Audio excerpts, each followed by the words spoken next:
आज भारतीय जनता पार्टी के उड़ीसा प्रदेश के प्रदेश कार्यालय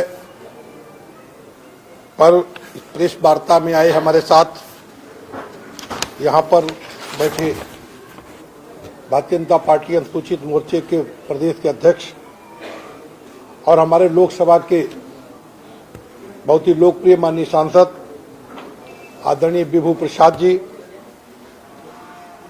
अनुसूचित मोर्चे के जनरल सेक्रेटरी और लोकसभा में माननीय सांसद लोकप्रिय आदरणीय रवि नारायण जी, भारतीय जनता पार्टी के वाइस प्रेसिडेंट आदरणीय गोलक महापात्रा जी और नेशनल एजुकेटिव कमेटी के मेंबर और आंध्रा के प्रभारी सम्मानित नेता सुशांत मलिक जी, उड़ीसा के ही बहुत ही लोकप्रिय माननीय विधायक आदरणीय श्री छवि मलिक जी और इस सभा का संबोधन कर रहे स्पोक्समैन आदरणीय दिलीप मलिक जी तथा यहाँ पर आए सभी मीडिया के बंधु। आज हम आपको बताना चाहते हैं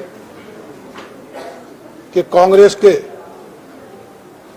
राष्ट्रीय अध्यक्ष रहे और लोकसभा में प्रतिपक्ष के नेता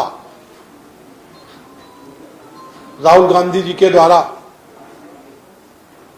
लोकसभा के चुनाव के टाइम पर किस तरीके से नैरेटिव फैलाया गया कि भारतीय जनता पार्टी का राष्ट्रीय नेतृत्व हमारे देश के सबसे माननीय प्रधानमंत्री अगर तीसरी बार प्रधानमंत्री बने तो आरक्षण खत्म कर देंगे। पूरे देश में उन्होंने भ्रम फैलाया और अभी हाल में जब वो अमेरिका गए तो आप सबने सुना होगा किस तरीके से उन्होंने अमेरिका में कहा कि जब हम सरकार में आएंगे, पावर में आएंगे तो आरक्षण को खत्म कर देंगे। कांग्रेस की नीति रही है हमेशा कि हम ओबीसी और एससी एसटी के आरक्षण को खत्म करें और इनको दबे मजदूर किसान की तरह इनका उपयोग करें। मित्रों, राहुल गांधी जिस परिवार से आते हैं उस परिवार ने कांग्रेस पार्टी ने 57 वर्षों तक हमारे देश पर राज किया है, लेकिन इस दौरान उन्होंने अपने राजनीतिक उद्देश्यों को साधने के लिए संवैधानिक प्रक्रियाओं का दुरुपयोग किया और सामाजिक उद्देश्यों की उपेक्षा की। कांग्रेस ने कभी भी संविधान के मूलभूत आरक्षण सिद्धांतों को सही भावना और रूप में लागू करने की इच्छा शक्ति नहीं जताई। आपको याद होगा जब इस देश के प्रधानमंत्री जवाहरलाल नेहरू थे, नेहरू सरकार में सन 1956 में पिछड़े वर्गों के आरक्षण देने की जो काका कालेकर की रिपोर्ट थी उसको खारिज कर दिया। काका कालेकर जी ने कहा था कि हमारे देश में पिछड़े वर्ग के लोग हैं, उनको आरक्षण की बहुत ही आवश्यकता है, लेकिन नेहरू की नीतियां थी, उन्होंने इसको खारिज कर दिया। नेहरू जी ने 1961 में जब वो प्रधानमंत्री थे तो पूरे देश के मुख्यमंत्रियों को पत्र लिख करके आरक्षण से अक्षमता और दोयम दर्जे का मानक पैदा करने का पत्र लिखा था कि हम आरक्षण दे रहे हैं, ये लोग ठीक नहीं है, इनका आरक्षण खत्म कर दिया जाए। लेकिन डॉक्टर भीमराव अंबेडकर जी ने आरक्षण के लिए संविधान जो बनाया था उसको लागू करने का काम हमारे देश के माननीय प्रधानमंत्री आदरणीय श्री मोदी जी ने किया। नेहरू ने डॉक्टर अंबेडकर के सामाजिक और राजनीतिक जीवन को भी समाप्त करने का षड्यंत्र रचा था। 1952 में लोकसभा चुनाव में और 1954 में लोकसभा के उपचुनाव में उन्हें हराने का काम किया, क्योंकि अंबेडकर जी एससी एसटी और ओबीसी को संविधान के माध्यम से आगे लाने का काम कर रहे थे। तो कांग्रेस को पसंद नहीं था कि एससी ओबीसी और एसटी के लोग सामान्य जीवन जिए और समाज में अच्छी अपनी पहचान बनाएं। माननीय प्रधानमंत्री मोदी जी, माननीय गृह मंत्री अमित शाह जी के द्वारा जो धारा 370 और 35A को समाप्त करके जम्मू कश्मीर में अनुसूचित जाति वर्ग को 70 वर्षों बाद सामाजिक न्याय और सम्मान दिलाने का काम माननीय नरेंद्र मोदी जी ने किया। धारा 370 हटने के बाद पहली बार अब जो चुनाव हो रहा है उसमें आपको बड़ी जानकारी, एक हर्ष होगा कि हमारे एससी समाज को 7 और एसटी समाज को 9 सीटें पहली बार वहां पर एमएलए बनने जा रहे हैं। अभी तक वहां एससी एसटी का कोई एमएलए नहीं था, ये कांग्रेस की ही नीति थी। धारा 370 हटने के बाद माननीय प्रधानमंत्री जी के द्वारा जो पाक अधिकृत कश्मीर है वहां पर भी 24 सीटें तैयार की गई हैं और उसमें 2 सीट कश्मीरी पंडितों के लिए आरक्षित कर दी गई हैं कि इनको हम पहली बार विधानसभा में पहुंचाने का काम करेंगे।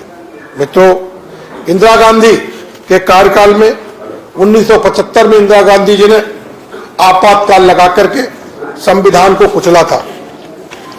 66 से इंदिरा गांधी ने मंडल आयोग की रिपोर्ट को भी ठंडे बस्ते में डाल दिया था। उसके बाद 1966 से 1970 तक संविधान में 25 बार संशोधन करके और 42वें संशोधन में 41 अनुच्छेदों में संशोधन और 11 नए अनुच्छेद जोड़े गए। 2014 के बाद माननीय प्रधानमंत्री मोदी जी के कार्यकाल में संविधान में केवल 8वां संशोधन हुआ। ये अनुसूचित जाति, अनुसूचित जनजाति और पिछड़े वर्गों के हितों को ध्यान में रखते हुए किया गया। प्रधानमंत्री जी के द्वारा जो महत्वपूर्ण संशोधन किए गए हैं, 2017 में राष्ट्रीय पिछड़ा वर्ग आयोग एनसीबीसी को संवैधानिक दर्जा दिया। 2019 में आर्थिक रूप से कमजोर ईडब्ल्यूएस के तहत 10% आरक्षण देने का काम किया। 2019 में वित्त आयोग और संविधान की 6ठी अनुसूची से प्राविधान में संशोधन करके उस काम को किया। 2019 में लोकसभा और विधानसभाओं में अनुसूचित जाति, अनुसूचित जनजाति, एससी एसटी के आरक्षण के लिए 10 साल का विस्तार किया। ये माननीय नरेंद्र मोदी जी ने संशोधन जो किया उसमें एससी एसटी को अगले 10 वर्षों तक राज्य सरकारों में और लोकसभा में आरक्षण देने को लागू रखने का काम किया। 2021 में राज्य और केंद्र शासित प्रदेशों को अपनी ओबीसी सूची में परिवर्तन करने का अधिकार दिया। जब देश के प्रधानमंत्री कांग्रेस के राजीव गांधी बने थे तो कांग्रेस के पूर्व प्रधानमंत्री स्वर्गीय राजीव गांधी ने 3 मार्च 1985 को एसटी आरक्षण पर टिप्पणी करते हुए कहा कि आरक्षण के माध्यम से हम बुद्धुओं को बढ़ावा देना नहीं चाहते। हमको गाली दी, हमको बुद्धू कहा, 2म दर्जे का काम कांग्रेस ने देने का काम किया। राजीव गांधी ने मंडल आयोग की रिपोर्ट का भी विरोध किया। 1990 में लोकसभा में आरक्षण का पुरजोर विरोध किया और मुसलमानों को आरक्षण देने की वकालत की, जो बाबा साहब के मूल संविधान के खिलाफ था। बाबा साहब ने किसी भी धर्म को आरक्षण देने की बात नहीं कही थी, उन्होंने केवल एससी एसटी पिछले वर्ग को आरक्षण देने की बात कही थी। मित्रों, भारतीय जनता पार्टी के प्रधानमंत्री जी के द्वारा जिस तरीके से एससी एसटी और ओबीसी को आगे बढ़ाने का काम किया गया है और कांग्रेस ने हमेशा उसका विरोध किया। जामिया मिलिया 2011 और एनयू 1981 जैसी सरकारी सहायता प्राप्त संस्थानों को अल्पसंख्यक संस्थानों के रूप में वर्गीकृत किया गया, जिससे अनुसूचित जाति, जनजाति एवं पिछड़ों को आरक्षण देने से इनकार किया। डॉक्टर अंबेडकर जी ने यह नहीं कहा था कि मुस्लिम को अलग से आरक्षण दिया जाए। 93 संशोधन, संवैधानिक संशोधन 2005 के तहत अल्पसंख्यक संस्थानों को आरक्षण प्रदान करने से छूट दी गई। इस एक कदम से सैकड़ों संस्थानों से पिछड़े समुदायों के अधिकार छीन लिए गए। एक कांग्रेस की करतूत थी कि मुसलमानों को अलग से आरक्षण दे दिया। मोदी जी ने एससी और एसटी को संवैधानिक उच्च पदों पर बैठाने का काम किया। जैसे हमारे देश के राष्ट्रपति बने माननीय रामनाथ कोविंद जी, जो कि एससी समाज से आते हैं। आज हमारे देश की राष्ट्रपति श्रीमती द्रौपदी मुर्मू जी हैं, जो कि एसटी समाज से आती है।